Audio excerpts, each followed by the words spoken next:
Warm greetings to the learners. This is Dr. Meenakshi. You remember in the last video, we learned how to prepare an S-bar chart or control chart for mean using standard deviation as an estimator of process standard deviation. In this session, we are going to explore how to trace some out of control samples for S-bar chart. So for that purpose, I am taking this problem. As you can see, I have taken a sample of 20 and we have 5 observations. And based on the calculations, you remember how we calculated the sample mean? The formula for calculation of sample mean is average of first 5 observation, and then after calculating all the values of the sample mean, we make a sum of all the sample means. Then we prepare a central line, and for the central line the formula is your sum of sample mean divided by total number of your sample, that is k, and in this case that is 20. Then we explored how to find out the standard deviation with the help of the formula standard deviation for first 5 observations. After finding out the standard deviation, we took the sum of all the values that we have calculated for standard deviation for the whole sample, and with the help of that we prepared this S-bar chart, which is basically equal to the sum of standard deviations upon the total number of the sample, that is k, that is 20.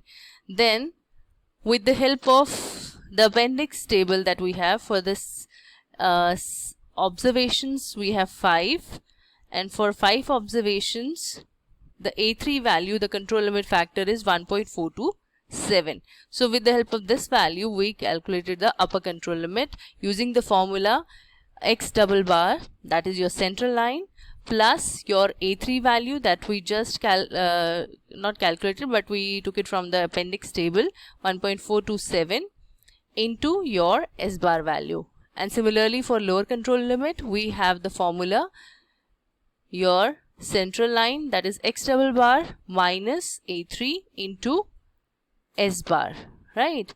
So this is how we got all these values.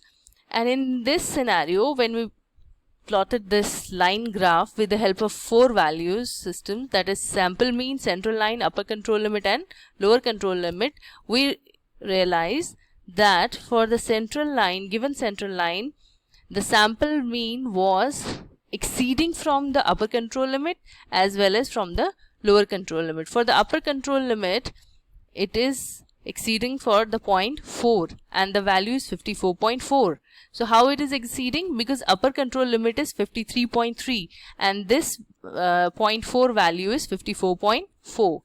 Here for lower control limit, the exceeding value that we have obtained here is for 0.12 and the value is 49.6, whereas the lower control limit it is 49.9. Right. So here we can see how the values are actually exceeding from the limits that have been given. Okay.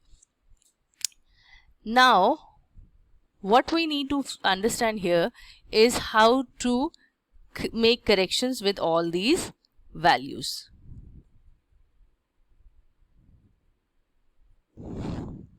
So now we will be preparing the revised control limits. So first of all, I am just going to put this graph here so that we can make the desirable calculations. So the first step is you have to highlight those points which actually is making your the sample mean values out of control. So let me just,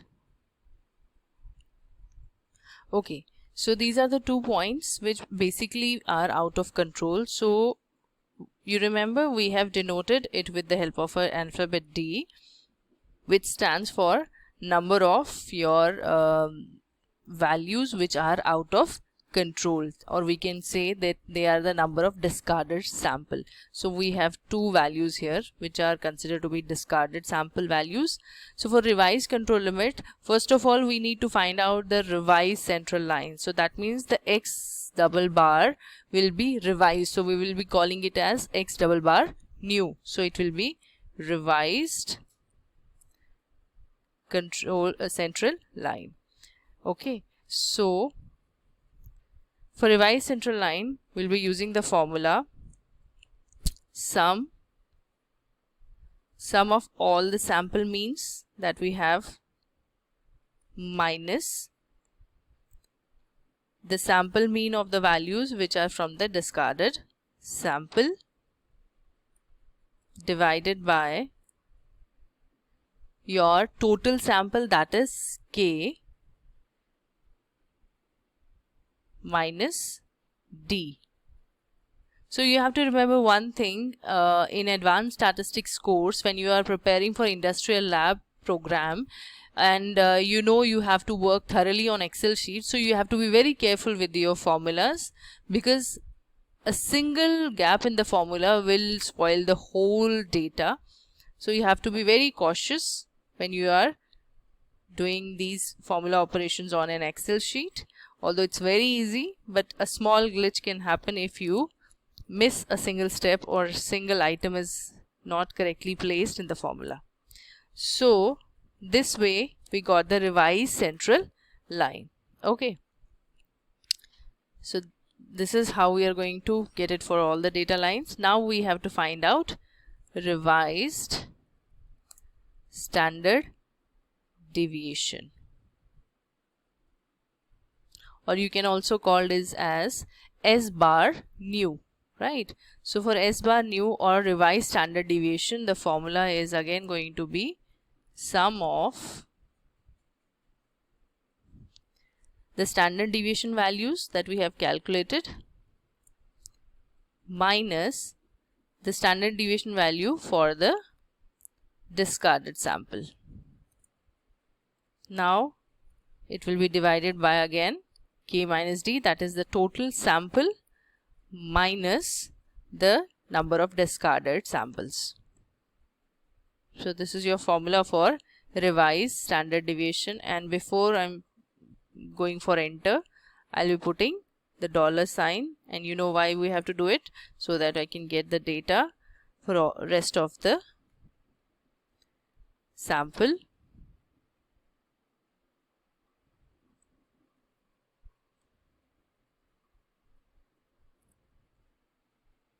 Alright, so this is your revised standard deviation, and this is for the rest of the data. Now we have to calculate the upper control limit and the lower control limit. Okay, so we remember the formula for upper control limit. It is basically your revised central line in this case, that is x double bar new plus your A3 value, which is 1.427. So in Excel you cannot just write 1.427, you have to select the cell in which the value is being given, and now we have revised SD, that is S bar new. So the formula is x double bar new plus A3 into S bar new. So before going for enter, what I'll do, I'll be putting a dollar sign. Why? Because with the help of this we'll be able to get the data for rest of the samples. Okay, for lower control limit the same formula, but there's a difference. What that means, we have to write minus A3. What is A3? 1.427, selecting the cell here, that is B27, right, into your revised standard deviation. So before going for enter, what I'll be doing, I'll be putting again the dollar sign. So you don't have to miss this, because just with a click you are going to points for rest of the values. Okay, now I have got the revised control limits. I have revised center line, I have revised standard deviation, and based on those values I could calculate the upper control limit and the lower control limit. Now see, ideally I have to delete these two data points, but what will happen here in this sheet, there is a lot of data. If I'll delete these two, the formulas will be shuffled and there will be an error. So I'll simply copy this portion because I need the values, and I select sheet 2. I'll just paste the values here, right? And I need whichever values I need, I'll be keeping those values. Rest I'll delete. Okay, now I don't need revised standard deviation value because we have already used in the formula. So these are the 4 values based on which we are going to plot a line graph. So let's see what happens now. So now you can see, after deleting the grid lines, this is basically your line graph. Now you'll be wondering what happened here exactly. This is a central line. The blue line is the sample mean. It is crossing the green line. That means it is crossing the upper control limit, and again it is showing a peak going down the lower control. What is happening this? You remember this point? This was your point number 4, 54.4. These were the 2 points which we were supposed to delete in that data chart. So what we'll do here, we'll be deleting them now. So we delete this. See, I just deleted that, and how my upper control limit, it's having no out of control sample. Now the other point was 49.6 for the lower control limit. I'll just delete these. Why I deleted these 2 points? Because these 2 points are those which were actually the discarded samples. These were the discarded samples. I couldn't delete here in this sheet. Why? Because it will disturb the rest of the calculations, and it's a lot of value calculations over here in this page. So I preferred not to delete it here and plot again a graph. You remember the previous graph? This was the graph that we had earlier plotted.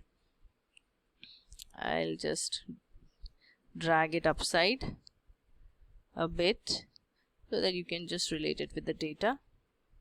See, here we have 2 discarded values we identified with the help of this line graph, and we started working on eliminating this and preparing a new revised control limits, and then plotting or constructing this new bar chart.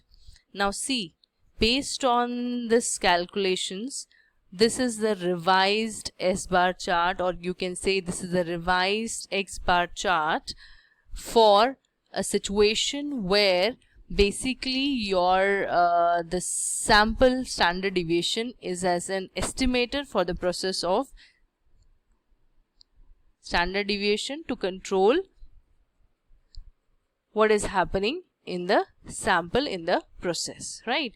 So I hope this video has made it very clear how to prepare a revised S bar chart.